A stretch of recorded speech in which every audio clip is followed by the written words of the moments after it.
ποιος έρωτας, ποιο τύμπανο, ποια σάλπιγγα, ποια ιστορία και ποια λιχνία, ποια μοίρα, ποια μάγισσα, ποια αγάπη, ποιος έρωτας, ποιο τύμπανο, ποια σάλπιγγα, ποια ιστορία και ποια λιχνία, ποια μοίρα, ποια μάγισσα, ποια αγάπη, ποιος έρωτας, ποιο τύμπανο, ποια σάλπιγγα, ποια ιστορία, ποια ιστορία, ποια ιστορία και ποια λιχνία. Το τσιγάρο είναι βαρύ, ο καφές μ' αναστολή και να βρέχει. Στο Αιγαίο είχες πει, αν μου σκέψει το φιλί δεν αντέχει. Η ομίχλη κάνει έφοδο, η πλήξη ανακοχή, η ομπρέλα των αισθήσεων στα δύσκολα κλειστή. Δοκιμάζονται οι άμυνες στο εδώ από το εμείς. Αγαπητοί ακροατές, καλή σας μέρα. Είστε συντονισμένοι στην Ερτόπεν, μας ακούτε στο λεκανοπέδιο της Αττικής 106,7 και διαδικτυακά μπορείτε να μας ακούσετε από το www.ertopen.com. Είναι η χώρα των Ινδιάνων, στο μικρόφωνο η Ελένη Ανδριανού, στην κονσόλα του ήχου ο Μανώλης Σάλας. Τα τηλέφωνα της εκπομπής μας 210-629-09-10. Τηλεφωνήστε για τοποθετήσεις, ερωτήσεις και αντιρρήσεις αν θέλετε. Και επίσης αν θέλετε να στείλετε μήνυμα, γράφετε ένα πι κενό και το αποστέλλετε στο 54045. Ανοίγει σιγά σιγά η κουβέντα για τη νέα απόπειρα επίλυση του Κυπριακού και όπως μαθαίνουμε, ΔΙΚΟ, ΕΔΕΚ, οικολόγοι και το κίνημα αλληλεγγύης αντιτάσσονται στις προδιαγραφόμενες εξελίξεις. Είναι γνωστό φυσικά ότι ο κύριος όγκος της ΕΟΚΑΒ στεγάζεται στο κόμμα του κυρίου Αναστασιάδη που προωθεί τη διχοτομική λύση. Όπως και ο κύριος όγκος όσων αντιστάθηκαν ένοπλα στο πραξικόπημα. Είναι στο ΔΙΚΟ αλλά κυρίως στην ΕΔΕΚ. Το ΑΚΕΛ δυστυχώς ούτε στο πραξικόπημα ήταν προετοιμασμένο να αντιταχθεί, ούτε με τη διχοτομική λύση του ΝΑΤΟ και του Αναστασιάδη τάσεται. Αλλά εδώ στην Ελλάδα η αριστερά φαίνεται να έχει μεγάλο πρόβλημα, καθώς μεγάλο μέρος της συντηρεί το μονοπόλιο των εθνικιστών, ξεχνώντας ως την ιστορική ομιλία του Άρη Βελουχιώτη στη Λαμία που τελείωνε ως εξής. Ποιος λοιπόν μπορεί να ενδιαφερθεί καλύτερα για την πατρίδα του? Αυτοί που ξεπορτίζουν τα κεφάλαιά τους έξω από τη χώρα μας, ή εμείς που παραμένουμε στα πεζούλια μας εδώ? Την Κόσκο θα χτύπαγε, λέει, η Πόλα Ρούπα. Εγώ έχω καλύτερες πληροφορίες. Είχε στα σχέδιά της τη Σαντορίνη και με ειδικούς εκρηκτικούς μηχανισμούς θα έβαζε μπρος το ηφαίστειό της και θα βούλιαζαν όλες οι Κυκλάδες, η Κρήτη και η μισή Πελοπόννησος. Ο Στέλιος Ράμφος κάνει αύριο εκδήλωση με θέμα «Δεν βρίσκεις φως, να το φτιάξεις». Αν δεν είναι διαφήμιση ιδιωτικής εταιρείας ηλεκτρικού ρεύματος, συμπυκνώνει όλη τη λογική της υποχρέωσης ευτυχίας που πλέον διαφημίζουν κάτι αριστερούλιδες του στυλ «Μην επιτρέψει τον εαυτό σου να πάθει κατάθλιψη» που οδηγεί κατευθείαν στην κατάθλιψη. Είναι η λογική της με το ζόρι δημιουργίας ψεύτικης αισιοδοξίας, της απαγόρευσης επεξεργασίας των συναισθημάτων και της μετατροπής του ανθρώπου σε χαμογελαστό ρομπότ που δεν του επιτρέπει παρά να φτιάχνει φως και να σκέφτεται θετικά.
ελληνοδικαστό κράτος πιστό.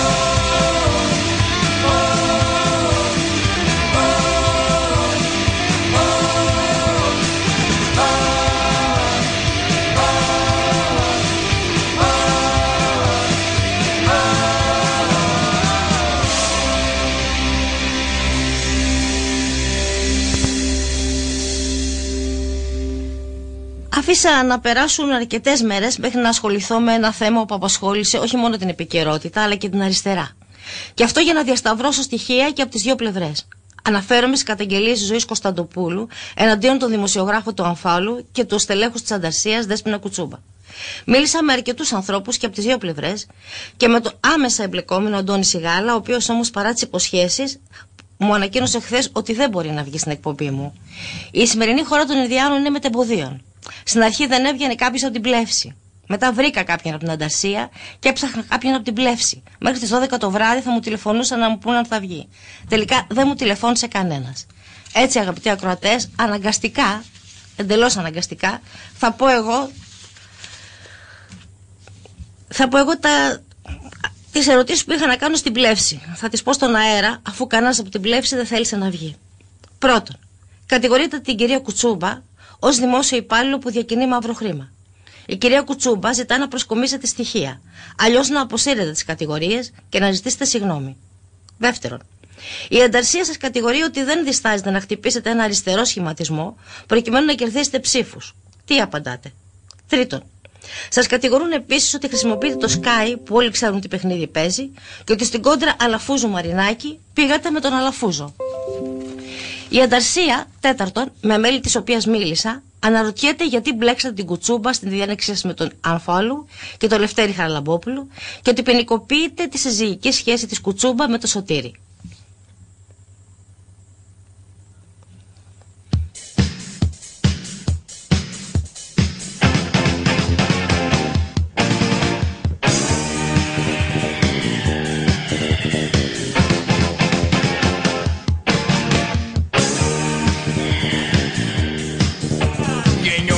Σαλίκι και πεθαίνουμε σαν τα σκοτά.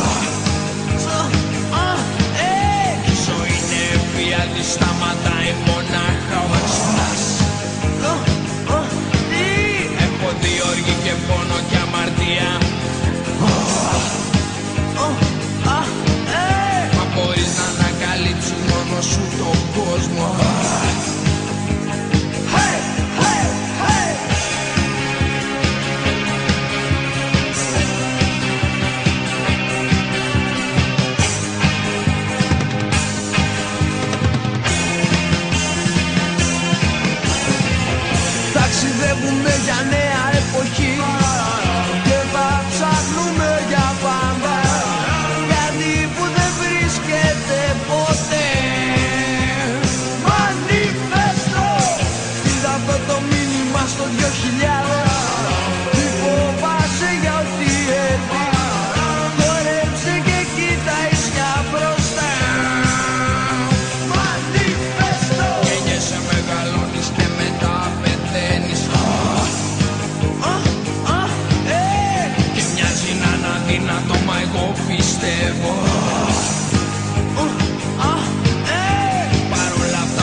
Επανερχόμαστε στο στούντιο, στην κονσόλα του ήχου Μανώλη Σάλας, στο μικρόφωνο Ελένα Ανδριανούκου, τη χώρα των Ινδιώνων. Επανερχόμαστε και στα θέματα της επικαιρότητας και έχουμε στο τηλέφωνο τον βουλευτή του ΣΥΡΙΖΑ, τον κύριο Κώστα Ζαχαριάδη. Κύριε Ζαχαριάδη, καλή σας μέρα. Καλημέρα σε εσάς και στους ακροατές μας. Ξεκινάμε μια ερώτηση που θα ήθελα να σας κάνω πολύ. Πέθαναν ή όχι 9 πρόσφυγες από το κρύο? Τι ακριβώς συμβαίνει στη Μόρια και τι συμβαίνει με την ΕΡΤ του κύριου Ταγματάρχη? Κοιτάξτε, στη Μόρια αντιμετωπίζουμε μια πραγματικά πολύ δύσκολη κατάσταση. Νομίζω ότι όλοι πρέπει να αναλογιστούν τις ευθύνες τους στην Ευρώπη και στην Ελλάδα. Στην Ελλάδα τον τελευταίο 1 χρόνο έχουμε κάνει μια πολύ σημαντική προσπάθεια να στεγάσουμε δεκάδες χιλιάδες ανθρώπους. Δυστυχώς δεν το έχουμε καταφέρει για όλους. Και αυτή θα πρέπει να είναι η προσπάθειά μας στην επόμενη περίοδο. Όσον αφορά το ζήτημα της Ευρώπης, και αισθάνομαι πραγματικά ντροπή γι' αυτό, είχε συμφωνηθεί το Νοέμβρη του 2015 να μετεγκατασταθούν 66.000 άνθρωποι σε άλλες ευρωπαϊκές χώρες και έχουν μετεγκατασταθεί μόλις 8.000 άνθρωποι, λιγότερο από 5%. Νομίζω ότι προφανώς η χώρα μας έχει ελλείψεις και αδυναμίες. Αντιμετωπίσαμε αυτόν τον 1 χρόνο κρίσιμα ζητήματα, όπως το ζήτημα της Ιδωμένης, το οποίο επιλύθηκε, το ζήτημα με τις προβλήτες του Πειραιά. Τα προσφυγόπουλα κατόρθωσαν να πάνε στο σχολείο παρά τις όποιες αντιδράσεις. Συνεχίζουμε για την παρούσα χρονιά με σημαντικές αλλαγές, όπως αυτή όπου οι πρόσφυγες έναντι συσιτίων δεν θα πηγαίνουν στα συσίτια και δεν θα υπάρχουν οι όποιες σκιές μπορούσαν να υπάρξουν για catering, για αλυσίδες. Υπάρχουν ακόμα προβλήματα, κύριε Ζαχαριάδη, υπάρχουν πολλά προβλήματα με τους πρόσφυγες. Και κοιτάμε να τα λύσουμε. Σας ρώτησα όμως συγκεκριμένα για τη Μόρια, διότι η ΕΡΤ είναι ένα κρατικό ραδιόφωνο, μια κρατική τηλεόραση. Όταν μεταδίδει μια είδηση που δεν την έχει διασταυρώσει για 9 νεκρούς, εσείς τι κάνετε ως κυβέρνηση? Δεν το γνωρίζω και με αυτή την έννοια δεν μπορώ να το σχολιάσω. Δεν το ακούσατε δηλαδή αυτό το θέμα? Όχι, δεν παρακολουθούσα την ΕΡΤ σε αυτό. Ήθελα να σας ρωτήσω κάτι άλλο. Η κίνηση Απελάστε τον Ρατσισμό απεκάλυψε χθες ότι η Ελλάδα έχει πάρει 481,9 εκατομμύρια ευρώ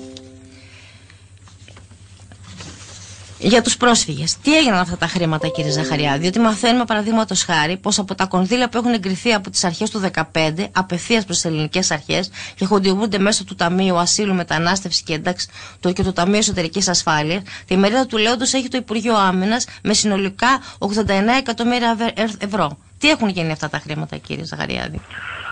Προφανώς θα έχουν αξιοποιηθεί για τη σύντηση, τη στέγαση, την περίθαλψη, τις υγειονομικές ανάγκες, τις ανάγκες οι οποίες υπάρχουν σε προσωπικό.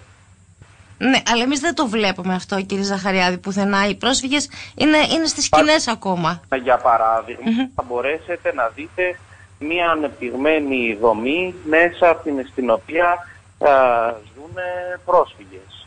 Εάν πάτε στα κάμπ τα οποία υπάρχουν στα νησιά, και εκεί παρά τις δυσκολίες θα δείτε αντίστοιχα πράγματα. Η ιατροφαρμακευτική περίθαλψη η οποία υπάρχει, και αυτή έχει ένα κόστος. Εγώ δεν είμαι ειδικός για να μπορέσω να σας πω 10 ευρώ εκεί, 50 ευρώ εκεί. Το κατανοώ, αλλά οι πρόσφυγες υποτίθεται βρίσκονται στις σκηνές ακόμα. Οι περισσότεροι πρόσφυγες βρίσκονται στεγασμένοι σε δομές. Δεν μπορώ να σας πω τον πλήρη αριθμό, δεν τον γνωρίζω. Και στα κάμπ τα οποία βρίσκονται και στα κάμπ τα οποία βρίσκονται στην ενδοχώρα, όπως για παράδειγμα στο Σκαραμαγκά. Και αυτά είναι σε άθλια κατάσταση. Από ό,τι μαθαίνουμε, αυτές οι δομές είναι σε άθλια κατάσταση. Θα κάνουμε μια προσπάθεια. Η χώρα πήρε μια κατάσταση το καλοκαίρι, το Γενάρη του 2015, την προηγούμενη κυβέρνηση, που είχε περίπου 1.000 με 2.000 θέσεις φιλοξενίας, και σήμερα αριθμούμε δεκάδες χιλιάδες θέσεις φιλοξενίας. Προφανώς ο πύχης πρέπει να μπαίνει στο καλύτερα. Πολύ πιο ψηλά. Βέβαια. Φαντάζομαι. Αλλά να μην ακυρώνουμε το έργο το οποίο γίνεται, την προσπάθεια που γίνεται, να μην γκρινιάζουμε και κυρίως να μην ελεηνολογούμε. Γιατί αν ελεηνολογούμε και συνέχεια γκρινιάζουμε, δεν θα μπορέσουμε να λύσουμε κανένα. Δεν ελεηνολογούμε, κύριε Ζαχαριάδη. Προσπαθούμε να βρούμε μια λύση στο θέμα, γιατί οι πρόσφυγες αυτή τη στιγμή δεν είναι στην κατάσταση που θα έπρεπε να είναι στη χώρα μας. Ο κύριος Μουζάλας άλλα είχε υποσχεθεί και άλλα γίνονται. Οι πρόσφυγες αυτή τη στιγμή θα έπρεπε να έχουν αρχίσει να φιλοξενούνται στις άλλες ευρωπαϊκές χώρες. Αυτό είναι αλήθεια. Όλη η Ευρώπη το προσφυγικό ζήτημα. Και εμείς προσπαθούμε να κάνουμε περισσότερα και καλύτερα πράγματα. Θέλω να έρθω λίγο και στα δικά μας, στα εσωτερικά θέματα. Η αξιολόγηση σύμφωνα με όλες τις ενδείξεις δεν κλείνει ούτε το Γενάρη. Και ακούγονται πολλά για μια γενικότερη επίλυση με ή χωρίς το DNT. Ποια είναι η δικιά σας γνώμη, ποιες είναι οι πληροφορίες που έχετε? Εμάς, η στόχευσή μας είναι να την κλείσουμε το συντομότερο δυνατό. Υπάρχει ένα σοβαρό ζήτημα με την παρελκυστική πολιτική που κάνει το Υπουργείο Οικονομικών της Γερμανίας, που και ναι.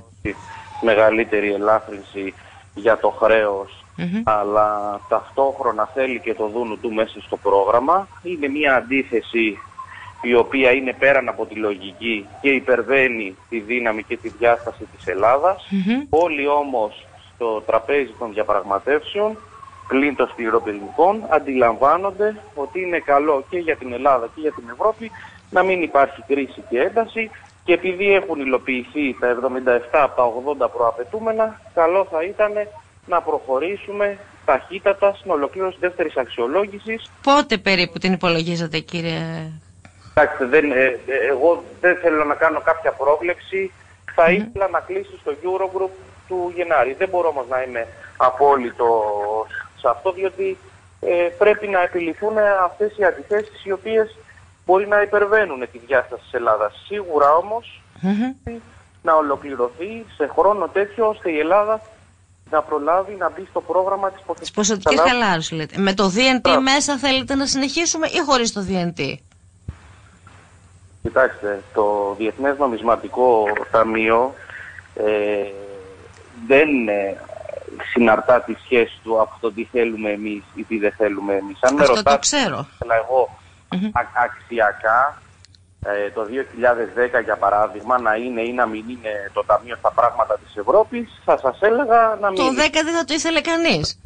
Ναι, τώρα όμως είναι. Έχουν περάσει δύο προγράμματα αποτυχημένα που το Ταμείο είναι στη χώρα. Επειδή στο τρίτο είναι σαν παρατηρητής και επειδή ο στόχος της Ελλάδας θα πρέπει να είναι η επιτυχής ολοκλήρωση του τρίτου προγράμματος με ή χωρίς το Διεθνές Νομισματικό Ταμείο, εμείς θα πρέπει να εστιάσουμε στους στόχους που τίθενται στο πρόγραμμα και όχι στο αν θα μετέχει ή δεν θα μετέχει το Ταμείο. Δεν είναι μόνο αυτό το πρόβλημα, μας ζητάνε και νέα μέτρα, κύριε Ζαχαριάδη. Το γνωρίζω. Σας λέω όμως ότι η αξιολόγηση αφορά το πρόγραμμα το οποίο συμφωνήσαμε το καλοκαίρι του 2015. Γι' αυτό λέγεται δεύτερη αξιολόγηση. Αξιολογείται αυτή η συμφωνία. Μήπως όμως πάει μαζί με τα νέα μέτρα η αξιολόγηση, γιατί ακούγεται κάτι τέτοιο? Τα νέα μέτρα. Εμείς θα αξιολογηθούμε για αυτήν τη συμφωνία. Εάν κάποιος θέλει να βάλει μια άλλη συμφωνία στο τραπέζι, παραβιάζει τη συμφωνία του καλοκαιριού του 2015. Οπότε εσείς τι θα κάνετε τότε, εάν γίνει κάτι τέτοιο? Εμείς και οι περισσότεροι ευρωπαϊκοί θεσμοί συντριπτικοί υλοποιούμε αυτή τη στιγμή ένα πρόγραμμα. Αυτό είναι σε γνώση του ελληνικού λαού και γίνανε και εκλογές με τα πάντα. Αυτό είναι γνωστό. Δεν υπάρχει άλλο δεδομένο για μας αυτή τη στιγμή, ούτε συζητάμε κάτι άλλο. Συζητάμε πώς αυτό το πρόγραμμα θα είναι και το τελευταίο. Θα είναι όμως το τελευταίο, κύριε Ζαχαριάδη, γιατί ακούγεται και για νέο μνημόνιο, για νέα μέτρα. Πρέπει να δουλέψουμε ώστε αυτό το πρόγραμμα να είναι το τελευταίο. Σε περίπτωση όμως εγώ σας έκανα μια συγκεκριμένη ερώτηση που σας θέσουν νέα καινούργια μέτρα. Εσείς τι θα κάνετε? Αυτά τα μέτρα μπορούν να περάσουν από την Ελληνική Βουλή? Εμείς έχουμε συζητήσει στον τραπέζι των διαπραγματεύσεων έναν στόχο που λέει ότι το 2017 η ελληνική οικονομία πρέπει να περάσει σε ανάπτυξη πάνω από 2,5%. Μάλιστα. Αυτό σε καμία περίπτωση δεν υπηρετείται με νέες επιβαρύνσεις και νέα μέτρα. Άρα λοιπόν εμείς δεν θα ανοίξουμε την πίσω πόρτα και να καταστρέψουμε την προσπάθεια με τόσο κόπο έχει κάνει ο ελληνικός λαός. Το 3,5% που ζητάνε για μετά το 18%? Το 3,5% είναι δημοσιονομικός στόχος. Δεν είναι νέα μέτρα. Όπως ναι, είναι εφικτός αυτός ο στόχος όμως χωρίς καινούρια μέτρα? Αυτό ρωτώ. Η γνώμη της ελληνικής πλευράς και της πλειοψηφίας των ευρωπαϊκών θεσμών είναι ότι είναι εφικτός χωρίς καινούρια μέτρα. Δεν το λέμε μόνο εμείς που είμαστε ο ΣΥΡΙΖΑ και η ελληνική κυβέρνηση. Λέει η Ευρωπαϊκή Κεντρική Τράπεζα, το λέει ο ESM, το λέει η Ευρωπαϊκή Επιτροπή. Δεν ξέρω κύριε Ζαχαριάδη, και πάω σε ένα άλλο θέμα, αν ακούσατε για τη διένεξη πλεύσης ανταρσίας που είχα στην προηγούμενη ώρα. Δεν ξέρω αν έχετε κάποια γνώμη πάνω σε αυτή την ιστορία.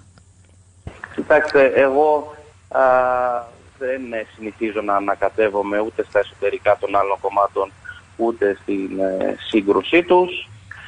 Σε κάθε περίπτωση, ο κάθε χώρος λέει τις απόψεις του, τοποθετείται στις θέσεις του με το δημόσιο λόγο και κρίνεται στο τέλος της ημέρας από τον ελληνικό λαό. Εγώ σε όλους θέλω να ευχηθώ καλή επιτυχία και να έχουμε έναν καλό δημοκρατικό διάλογο, ώστε ο ελληνικός λαός να μπορεί να μας κρίνει και πιο δίκαια και να αποφασίζει για το μέλλον του έχοντας καθαρά μπροστά του τα πολιτικά σχέδια του κάθε κόμματος και όχι επικοινωνιακές φούσκες που πολλές φορές διαμορφώνονται.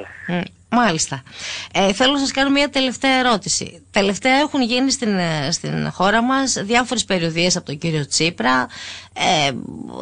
Δείχνουν όλα τα πράγματα στην ελήθη ρούπα. Έχουν γίνει διάφορα πράγματα τα οποία προαιωνίζουν εκλογές. Όλος ο κόσμος μιλάει για κάποιες εκλογές οι οποίες θα γίνουν το Μάρτιο, το Σεπτέμβριο, πάντως αρκετά σύντομα. Βλέπετε σε μια τέτοια πιθανότητα? Όχι, δεν βλέπω καμία τέτοια πιθανότητα και δεν είναι στις επιδιώξεις μας.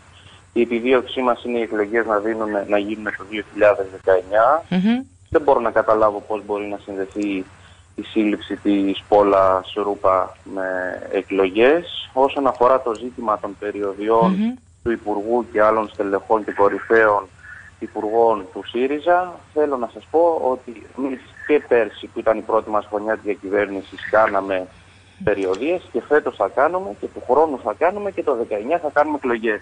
Πρέπει να συνηθίσουν και οι δημοσιογράφοι και οι πολιτικοί μας αντίπαλοι και όλοι ότι εμείς είμαστε ένα κόμμα που έχουμε πάρει απόφαση παρά τις δυσκολίες να μην κρυβόμαστε και να μην μπαίνουμε στο καβούκι μας. Θέλουμε να συζητάμε με τον κόσμο, να πούμε σκληρή κριτική, να μπορούμε να αλλάζουμε και να διορθώνουμε πράγματα εκεί που υπάρχουν περιθώρια και θα συνεχίσουμε έτσι. Σας εύχομαι να τα καταφέρετε κύριε Ζαχαριάδη και να πάτε όντως στις εκλογές εκεί που τις θέλετε. Ευχαριστώ πολύ, καλό μεσημέρι. Να είστε καλά, ευχαριστώ. Γεια σας. Γεια σας.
αυτός που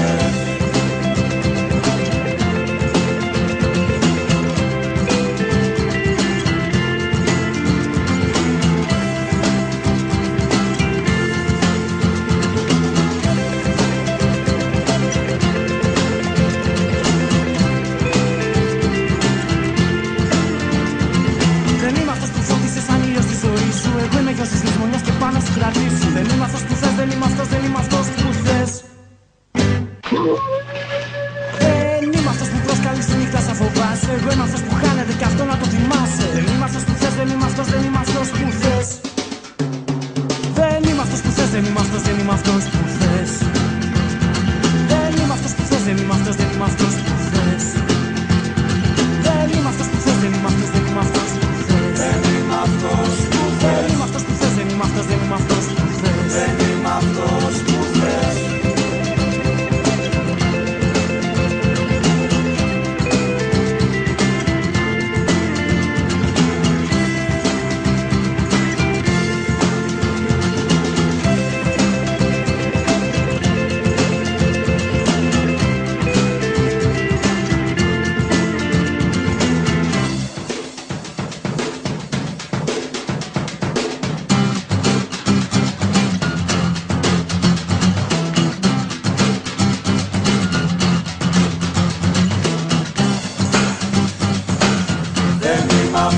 Αυτός που θες.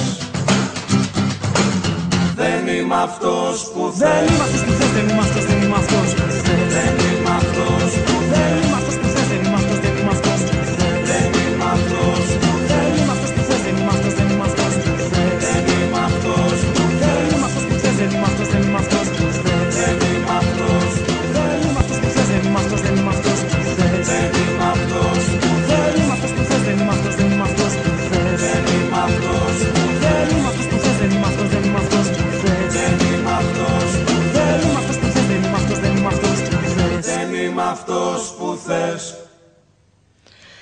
Επανερχόμαστε στο θέμα της διένεξης, πλεύσης, ανταρσίας ή ζωής κουτσούπα, όπως το προτιμάτε. Στο τηλέφωνο έχουμε τον κύριο Παντελή Βαϊνά, δάσκαλο και μέλος της ΚΟΥΣΟΕ. Κύριε Βαϊνά. Καλή σας μέρα. Γεια σας. Χθες, να σας ενημερώσω ότι η κυρία Κωνσταντοπούλου έβγαλε ένα νέο άρθρο παρέμβαση με το οποίο επαναλαμβάνει τις καταγγελίες που είχε κάνει. Ναι, είναι αυτό για τους δημοσιογράφους. Μάλιστα, αυτό για τους δημοσιογράφους. Θέλω λοιπόν να σας κάνω και εγώ μερικές ερωτήσεις τώρα. Θεωρείτε το θόρυβο που ξέσπασε μετά. Ένα σχόλιο πρώτα, ένα σχόλιο. Ευχαριστώ. Δεν είναι διένεξη, πλεύσης, ανταρσία. Έτσι είναι μια μονομερής, αν θέλετε, επίθεση. Έχετε δίκιο. Έχετε δίκιο. Έτσι, δεν είναι κάποια διένεξη, η ανταρσία απάντησε απλά. Δημοσιογραφικά το έχω το διένεξη. Τρόπος του λέγει. Δεν είναι ακριβώς διένεξη, ασφαλώς. Για πέστε μου, ναι, σας ακούω. Λοιπόν, θεωρείτε το θόρυβο που ξέσπασε μετά τις καταγγελίες της ζωής εναντίον της κυρίας Κουτσούμπα αθλιότητα και σκοφαντία ή πολεμική ανάμεσα σε πολιτικούς σχηματισμούς? Κοιτάξτε, ο τρόπος με τον οποίο το έκανε η κυρία Κωνσταντοπούλου αγγίζει ακριβώς και τα όρια της σκοφαντίας, βέβαια, έτσι και πολιτικά τουλάχιστον θα μπορούσε να το χαρακτηρίσει πολιτικά άθλιο. Όμως δεν να σταθούμε σε αυτές τις αν θέλετε, και τους χαρακτηρισμούς. Το θέμα να δούμε την ουσία. Ότι ουσιαστικά η κυρία Κωνσταντοπούλου, μετά τις επιθέσεις αυτές που έκαναν, θυμάμαι καλά, πρέπει να είναι τουλάχιστον 14 μέρες από τις πρώτες της. Περίπου 15, ναι. Ναι, δεν έχει προσκομίσει κανένα στοιχείο. Δηλαδή, σαφώς. Γιατί απειλούσε και γενικά άφηνε υπονοούμενα ότι υπάρχουν στοιχεία. Επιτέθηκε ξαφνικά σε δύο ανθρώπους όπως είναι η Δέσποινα Κουτσούμπα και ο Παναγιώτης Σωτήρης που είναι καταξιωμένοι στον χώρο της αριστεράς, είτε στον χώρο της Ανταρσία η Δέσποινα, είτε στον χώρο της ΛΑΕ που είναι σήμερα ο Παναγιώτης Σωτήρης. Χαρακτηρίζονται του δρομόγια χωρίς να προσκομίσει κάτι συγκεκριμένο. Δεν δίστασε να ονομάσει ανθρώπους όπως η Δέσποινα και ο Σωτήρης χωρίς την ίδια ώρα να ονομάζει κανέναν από αυτούς τους οποίους επικαλείται ως μεγάλα συμφέροντα, διαπλεκόμενα κλπ. Δηλαδή γενικώς μιλάει. Να σας διακόψω, νομίζω ότι σε αυτό το θέμα αναφέρεται στο unfollow. Είναι Τσίπρας με έναν τρόπο, δηλαδή όλο το προηγούμενο διάστημα, που είναι η κυρία Κωνσταντοπούλου τώρα, δηλαδή έτσι. Γενικώς μιλάμε για διαπλεκόμενα και συμφέροντα χωρίς να ονομάσουμε. Ναι, για πέστε μου. Τα ονόμασε τα συμφέροντα. Μιλάει για το unfollow, μιλάει για τις σχέσεις που έχουν με τα παραπολιτικά και τον κύριο Μαρινάκη. Νομίζω ότι αυτό το έχει ονοματίσει.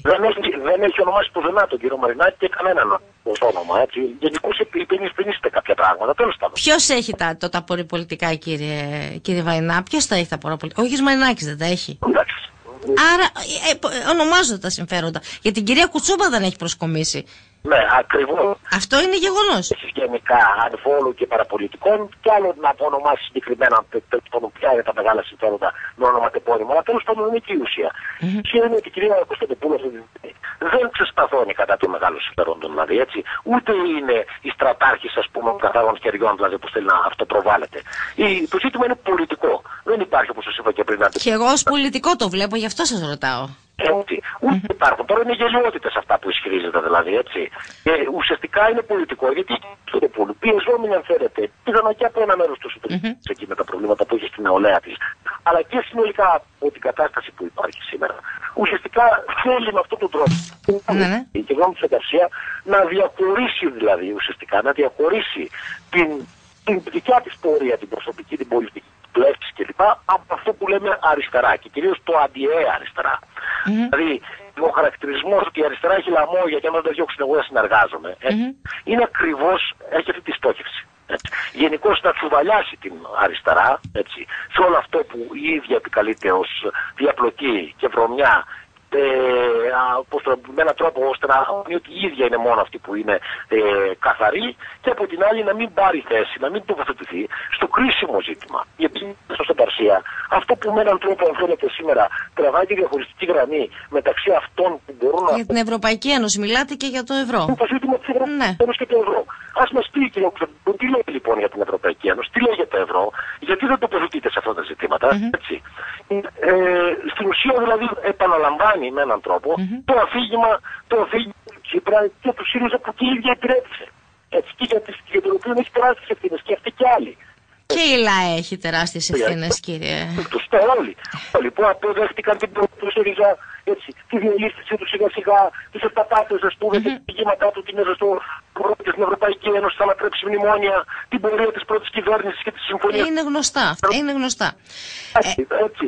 Αντί να προλογούνται λοιπόν, εγκρίνουν αυτή τη στιγμή την εργασία και αγωνιστές όπως η Δέσποινα που έχουν ξεκάθαρη τοποθέτηση κόντρα στα συμφέροντα και στην περιφέρεια το έχει αποδείξει Δέσποινα με τις συγκρούσεις της εκεί με την Ντούρ και τα συμφέροντα που υπήρχαν.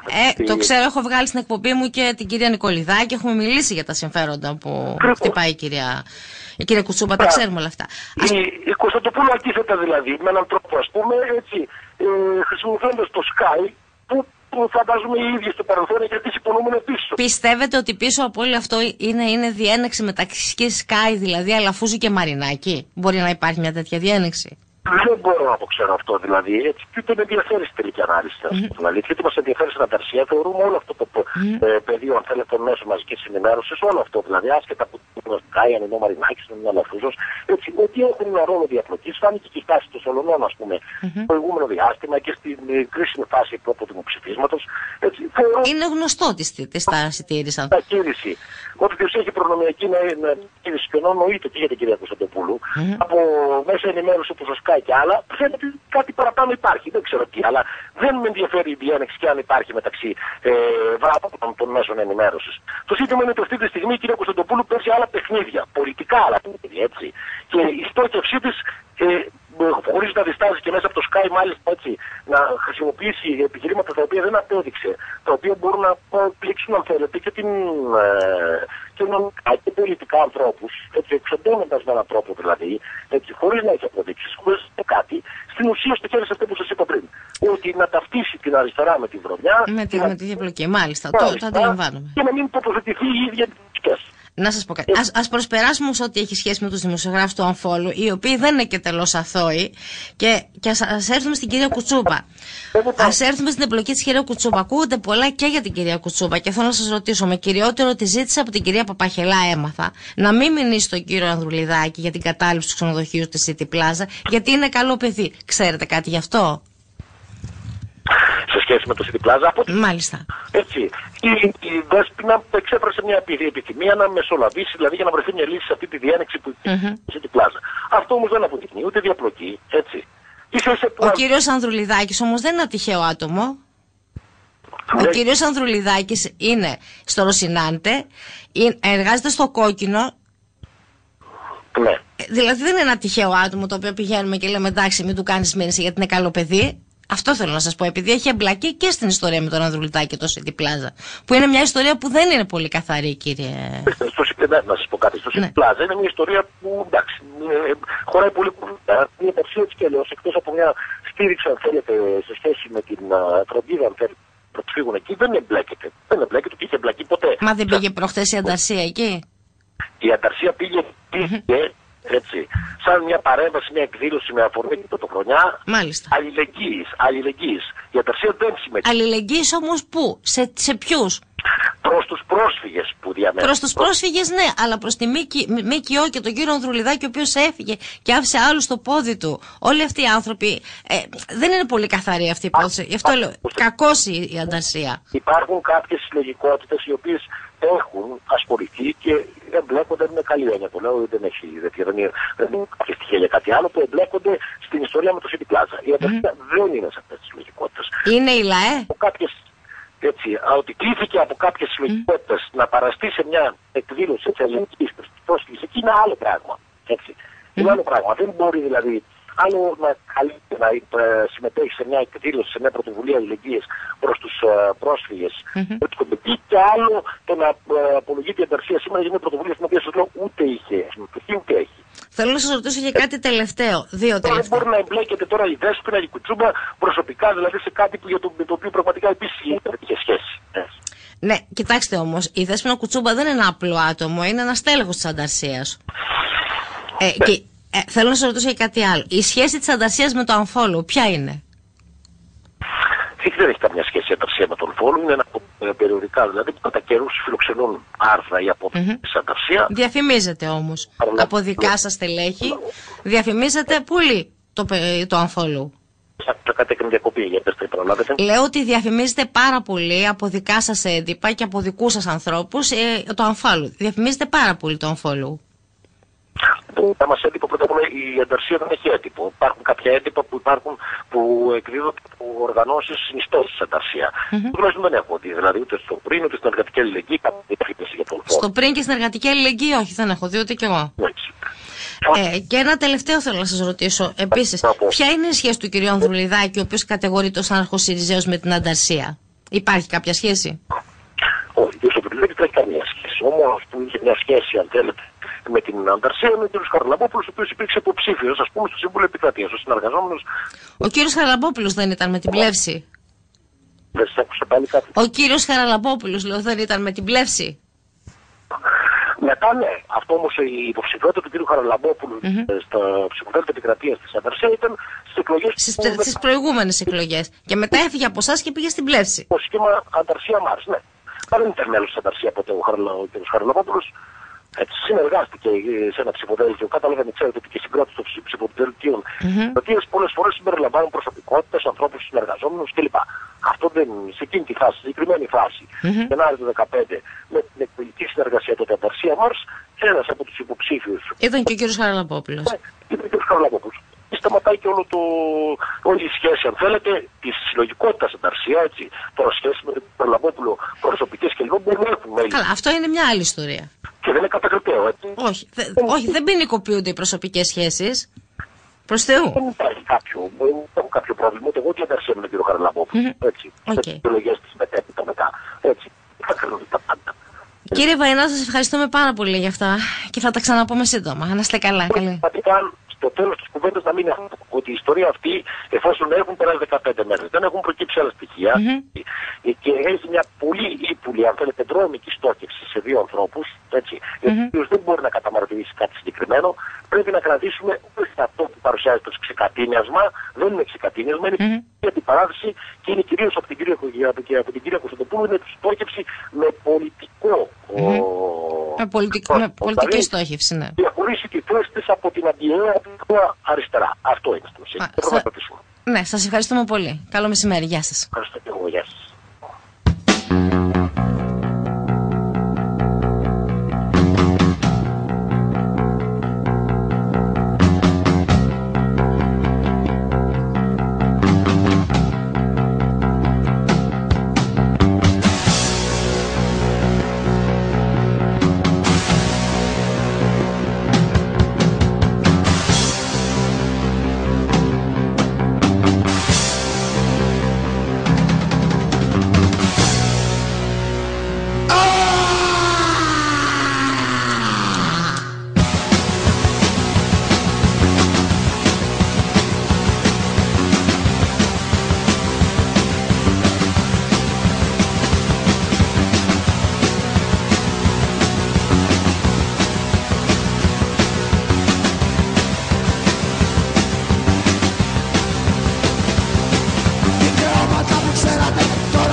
δημοκρατία δεν είναι ελευθερία, είναι μόνο μία βασταλοκρατία. Δεν είναι δημοκρατία, δεν είναι ελευθερία, είναι μόνο μία βασταλοκρατία.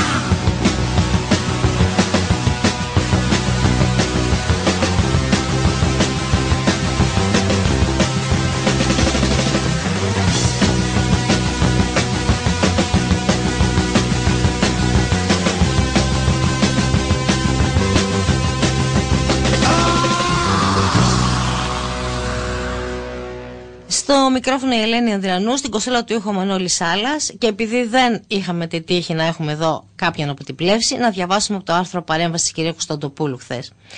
Τα μέσα ενημέρωσης έχουν αλωθεί, αγοραστεί από οικονομικούς παράγοντες άσχετους με την ενημέρωση που διαπλέκονται με την εξουσία. Και σε αυτό το παιχνίδι έχουν πει πάρα πολλοί δημοσιογράφοι, οι οποίοι διακινούν αυτοπροσώπως πληροφορίες και επιρροή. Προσωπικά, έχω το προνόμιο να έχω συγκρουστεί και να με έχουν χτυπήσει όλοι αυτοί. Οικονομικοί παράγοντες, μεγαλόσχημοι, δημοσιογράφοι, υπάλληλοι, όλες οι μνημονιακές κυβερνήσεις. Έχω το προνόμιο να μην έχω δεχθεί να επηρεαστώ ούτε από ανθρώπους που βρέθηκαν δίπλα μου σε εποχές που τους θεωρούσα ανεξάρτητους και ειδωλόγους. Και συνεχίζει η κυρία Ζωή. Περιμένετε να ψάξω λίγο να το βρω.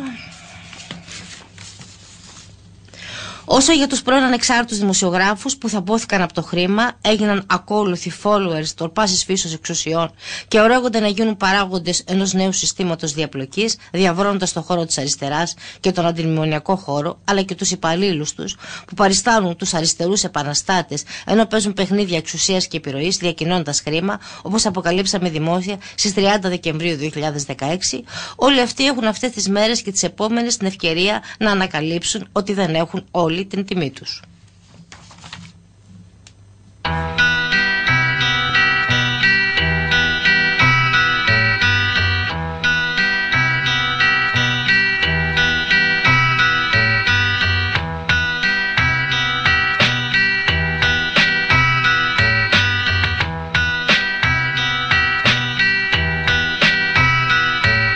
Μείναμε ξεκρέμαστοι στο δρόμο και ο πιο μικρός άρχισε να γερνάει. Μου πες θα φύγω και με χτύπησε στον νόμο. Ωστόσο ο χρόνος κοντά μας εξερνάει. Μικρή καρδάτσα μας υγρή μπαίνει και αέρας. Δίπλα τσακώνω τη 2-3 για το βαμβάκι. Βρήκα στις φλέβες μου μια θέση για το τέρας. Βρήκες το λόγο που κοιμάσαι στο πατάκι. Η άκρη έσκασε νωρίς από κοντά του. Πάνε 2 χρόνια που μετράμε όλο ψηλά. Πόσο κοστίζει το ταξίδι του θανάτου. Πόσο κοστίζει τι ρωτάς πάρα πολλά.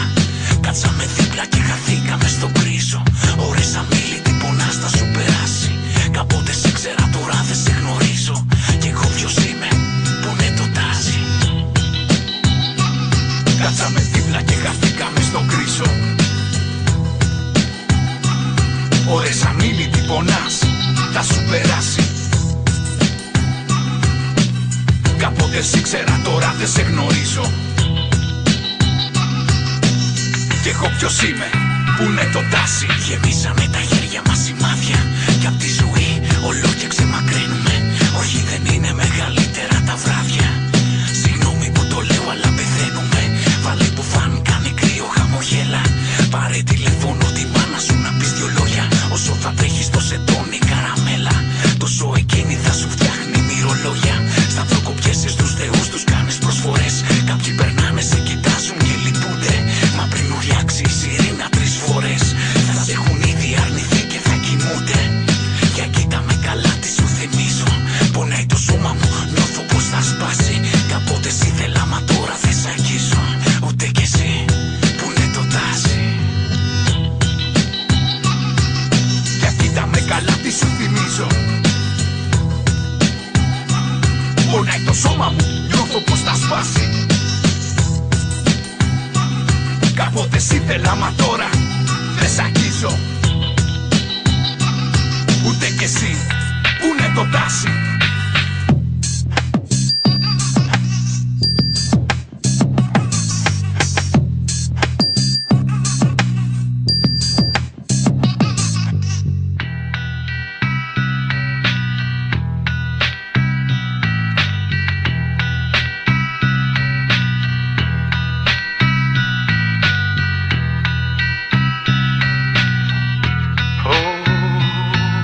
Mi madre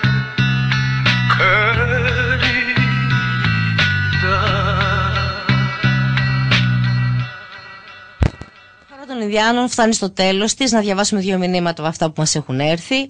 Το κύριο ερώτημα είναι αν μετά από μια συμφωνία η Κύπρος θα παραμείνει κυρίαρχο κράτος, λέει ο Γιώργος και η Στέλλα. Καλημέρα, η ζωή στην Ελλάδα συνεχίζεται ίδια και απαράλλαχτα, μας λέει ο κύριος Καματερός. Να είστε καλά και οι δύο. Οι εκπομπές λοιπόν, όπως είπε, έφτασε στο τέλος της. Αγαπητοί ακροατές, η ζωή είναι αλλού. Γεια σας.